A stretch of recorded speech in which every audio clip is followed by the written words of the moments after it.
Hi, and welcome back to my studio. I've just completed my latest portrait commission for a most interesting fellow as part of my Misfit Fairies series.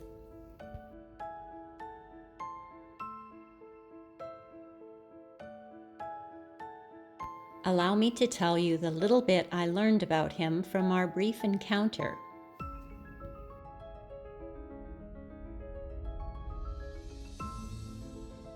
His one endearing trait was his dedication to his companion Raven. They were clearly very close, and he insisted that I include the corvid in his portrait.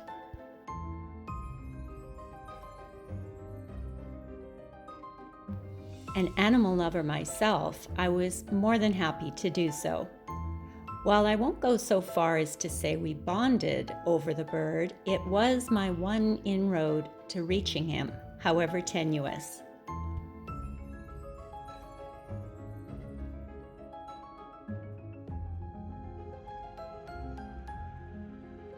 I took to calling him Goth, a moniker he appeared to take some shy pleasure in, and I dare say we parted on good terms.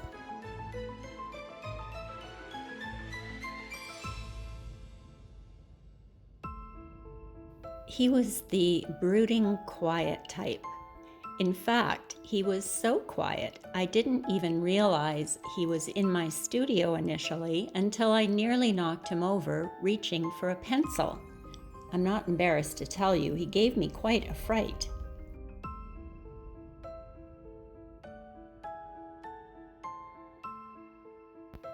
Decidedly awkward and uncomfortable in his own skin, he did his utmost not to appear so.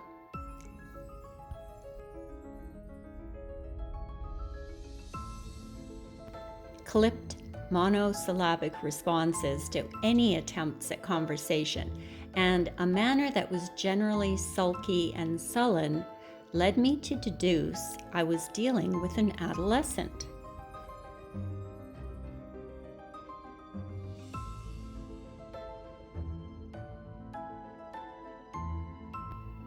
As fairies are believed to live many hundreds of years, centuries even, I understood this was a relative term. It didn't mean he hadn't been around a great while, nor did it mean he wasn't capable of sophisticated devilry.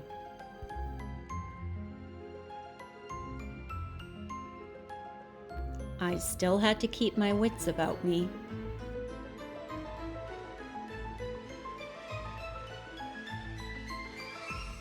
Needless to say, he was one of the wee folk who did not take well to my cats being present in the room, although I hasten to add, no animals suffered any harm.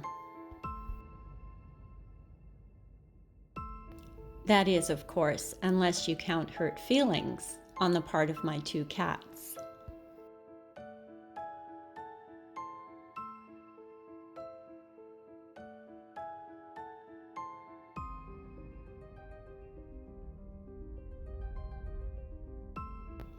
Preferring to keep to the shadows, he tended to arrive after sunset and lurk about on the fringes of the light cast by my desk lamp.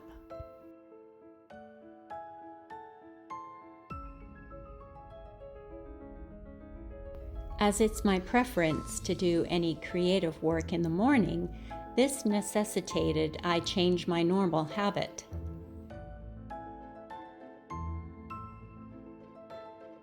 I find my energy levels often wane in the latter part of the day. Nevertheless, I did what I could to accommodate him.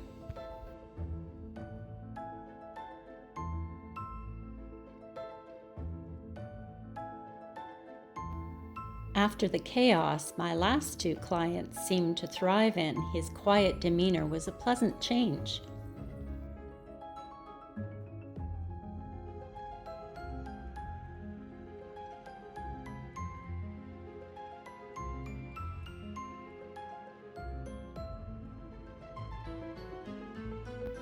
After he and his raven departed for the last time, I found several feathers and a variety of shiny baubles on my work surface the following day.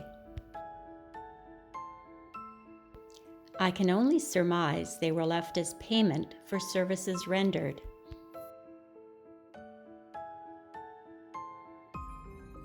This is not the first time that I've encountered this practice. Trinkets left as forms of payment. The person who first coined the adage, "It's the thought that counts," clearly never had any dealings with members of the Fae. Among these were gold coins that would later transform into pebbles or leaves, a clear indication that they had been glamoured.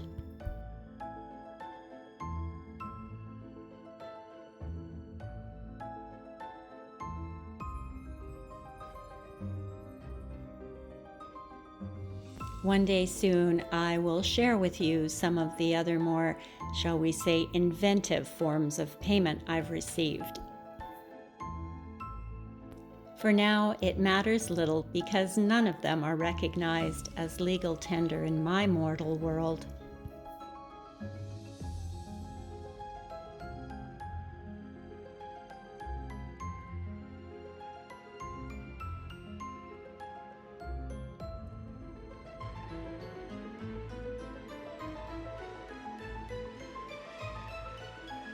If we haven't met yet, my name is Carolyn Anktel, and I'm a visual artist and storyteller. I identify with the jester subcategory of the rebel archetype. I'm passionate about creating artwork that captivates and enchants and invites hearts made weary by the world to engage with wonder as children do.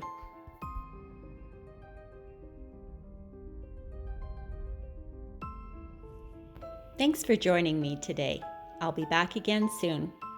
Lots of love.